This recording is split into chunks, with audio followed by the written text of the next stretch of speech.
Dan untuk mendukung atau menemukan kembali khusyuk itu kita harus memahami beberapa ayat Al-Quran, diantaranya Quran surat Toha ayat 14.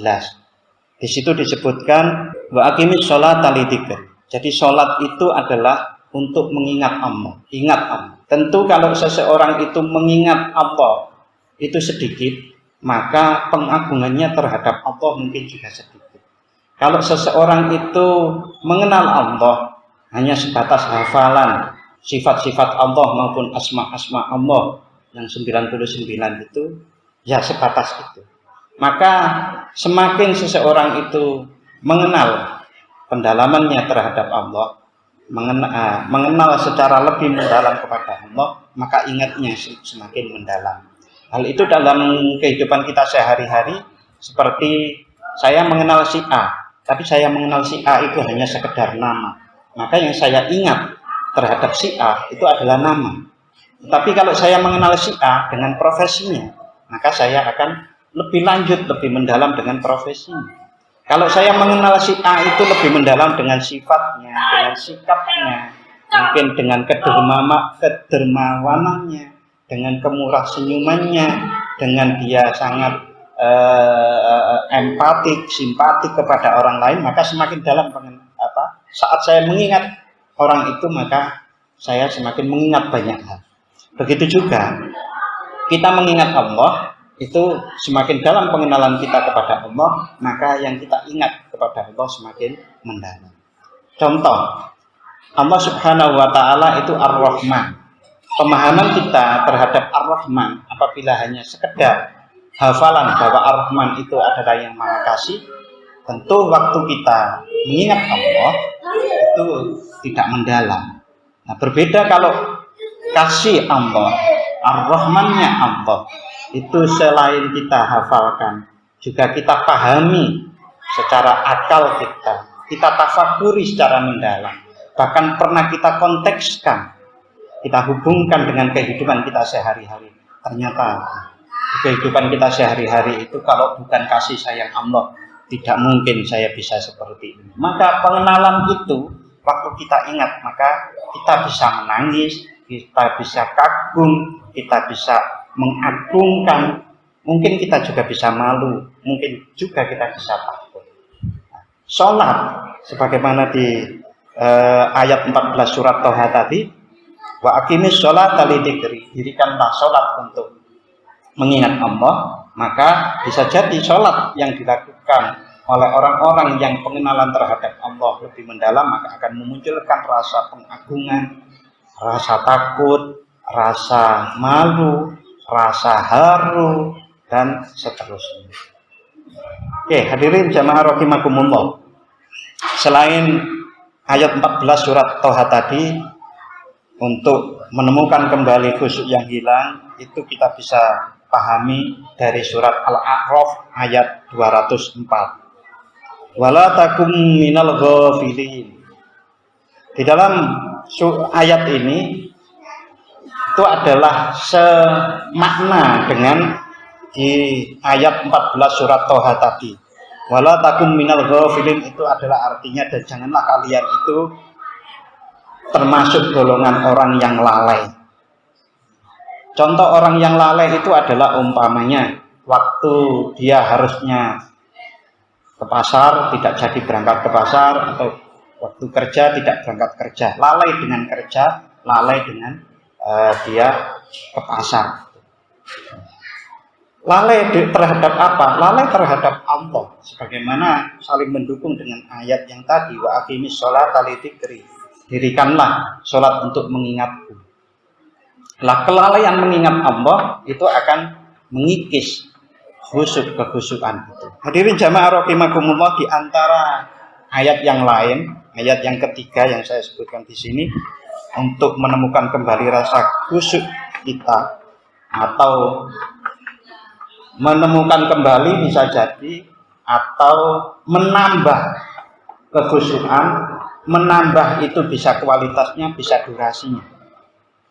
Umpamanya khusyuk kita itu dalam 3 rakaat, kita hanya 1 rakaat, mungkin kita dengan memahami hal-hal seperti ini bisa menambah dari 1 rakaat menjadi 2 rakaat, atau bahkan kualitas khusyuk itu adalah pengagungan terhadap Allahnya tambah, rasa takutnya, rasa malunya, atau rasa cintanya kepada Allah semakin tambah. Nah, di ayat yang ketiga ini adalah ayat yang ke-43 surat An-Nisa. Allah Subhanahu wa taala berfirman, la taqrabus sholata wa antum sukara. Jangan dekati sholat dan kalian saat itu dalam keadaan yang mabuk. Mabuk itu adalah hilang akal. Artinya akalnya hilang atau tidak sadar. Nah, di dalam perkembangannya para ulama, beberapa ulama berpendapat bahwa orang mabuk itu tidak hanya sekedar minuman keras. Karena seseorang yang sangat mencintai orang lain itu bisa lupa yang lain selain hanya yang dicintainya. Begitu juga orang yang terlalu cinta terhadap dunia, bahkan terlalu cinta terhadap dirinya sendiri, sehingga bisa melupakan yang lain. Melupakan cinta terhadap diri sendiri itu adalah cinta untuk memuaskan nafsu-nafsunya pribadi, nafsu kepuasan.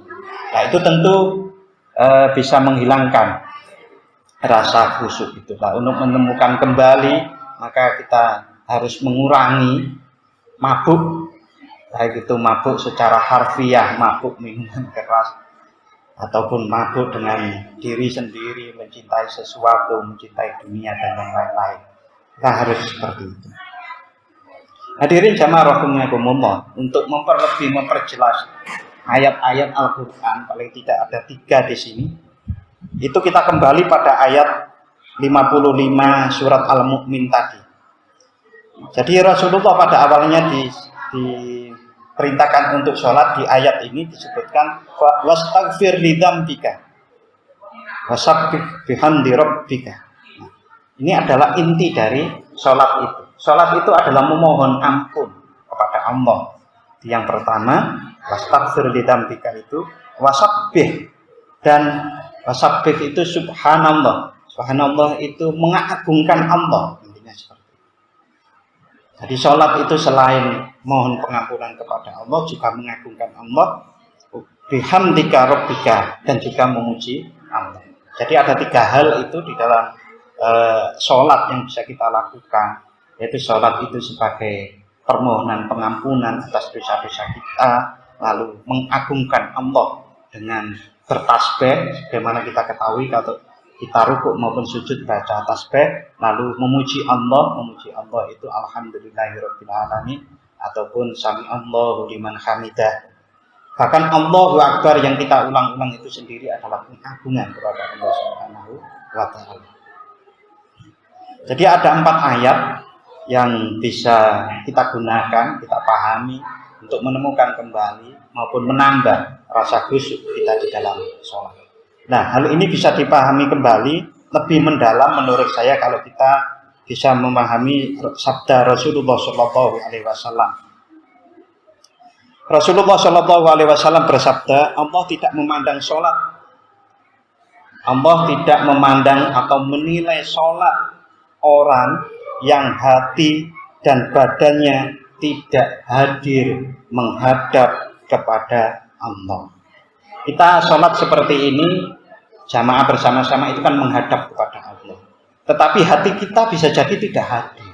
Kekhususan pemaknaan di sini yang bisa ditambahkan terhadap ayat-ayat itu untuk lebih mendalami, lebih mendetailkan adalah kita menghadap kepada Allah di dalam sholat. Realitas sehari-hari kita menghadap Pak Camat, mungkin Pak Lurah, maupun Bupati, bahkan mungkin Sri Sultan Hamengkubuwono. Kita menghadap itu sangat mempersiapkan diri. Bahkan bisa jadi malamnya nggak bisa tidur. Karena kita akan menghadap orang yang begitu kita hormati, orang yang agung. Allah itu berjuta-juta, bermiliar-miliar lebih agung dari manusia.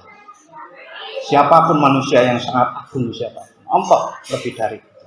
Maka sholat mungkin kalau kita kontekskan dengan menghadap orang yang agung itu, maka kita harus melakukan persiapan. Persiapan sholat apa? Ya belajar memahami sholat dengan lebih baik, ngaji, sinau, belajar. hanya saja tafakkur dan yang lain-lain. Hadirin jamaah rahimakumullah, itu Rasulullah. Kalau dari para sahabat, ada sahabat yang namanya Ibnu Abbas radhiyallahu anhu. Beliau berpendapat begini, sholat 2 rakaat dengan sedang itu maksudnya tidak terlalu lama, tidak panjang-panjang banget. Sholat 2 rakaat dengan sedang disertai tafakkur pada keagungan Allah Subhanahu wa taala itu lebih baik dari qiyamul lail. Qiyamul lail itu berdiri semalam, maksudnya sholat tahajudnya yang panjang, tapi tanpa disertai kehadiran hati mengagungkan Allah. Ini pendapatnya sahabat Ibnu Abbas radhiyallahu anhu. Hadirin jamaah rahimakumullah, kalau kita merangkai semuanya 4 ayat tadi, yaitu ayat 55 surat Al-Mu'min, lalu kemudian surat At-Toha ayat 14, surat Al-A'raf ayat 204, surat An-Nisa 43, dan sabda Rasulullah dan pendapatnya sahabat Rasulullah ini, maka sungguh itu bisa kita jadikan sebuah pemantik diri kita untuk memotivasi diri kita menemukan kembali khusyuk maupun meningkatkan kuantitas maupun kualitas kita.